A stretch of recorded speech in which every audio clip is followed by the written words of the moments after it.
லட்சக்கணக்கமா பணம் கொடுத்து சில பேர் கோல்டு ஜுவல்லரி போட்டு வந்து பாத்தீங்கன்னா பாவமா இருக்கும். ஏன்னா அந்த நகை அந்த அளவுக்கு அழுக்கு பிடிச்சி டல்லா இருக்கும். இதுல இருந்து நீங்க வெளியே வரதுக்கு ஒரு சின்ன ட்ரிக்க சொல்றேன். நீங்க ஈஸியா வீட்டுல உட்காந்தே ஃபாலோ பண்ணலாம். இது போய் நீங்க கடைக்காரருக்கு கொடுத்து ஆயிரக்கணக்கில் பணத்தை லாஸ் பண்ண வேண்டாம். சிம்பிளா சொல்றேன்.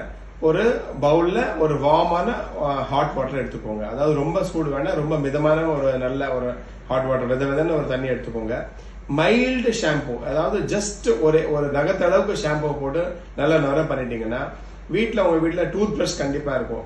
அதுல சாஃப்டா ஜென்டலா இருக்கிற ஒரு டூத் பிரஷ் எடுத்துட்டு ஜஸ்ட் ஒரு 2 மினிட்ஸ் அந்த ஊற வச்சு மைல்டா பிரஷ் பண்ணாலே போடுங்க. 50% ஆஃப் த ஜுவல்லரி வந்து உங்களுக்கு நல்ல ஷைன் கொடுத்துரும். அதே மாதிரி முக்கியமா நீங்க அவாய்ட் பண்ண வேண்டியது பாத்தீங்கன்னா ஹார்ஷான கெமிக்கல், ஹார்ஷான ஏதாவது டிட்டர்ஜென்ட் இல்ல ஏதாவது ஒரு வேற ஏதாவது இந்த மார்க்கெட்ல கிடைக்கிற கெமிக்கல்ஸ்ல தெரிஞ்சும் தெரியாம உங்க ஜுவல்லரியை டிப் பண்ணிடாதீங்க. ஒன்னு கோல்டு லாஸ் ஆயிடும், இல்ல அதோட ஸ்கிராச்சஸ் ஃபார்ம் ஆகி அதோட டோட்டல் டெக்ஸ்டரே மாறிடும். ஸோ நான் சொல்ற இந்த சின்ன ஹேக்கை ட்ரை பண்ணி உங்க ஜுவல்லரி ஏதாவது ஷைனிங் ஆச்சா அப்படின்னா கமெண்ட் பாக்ஸ்ல சொல்லுங்க.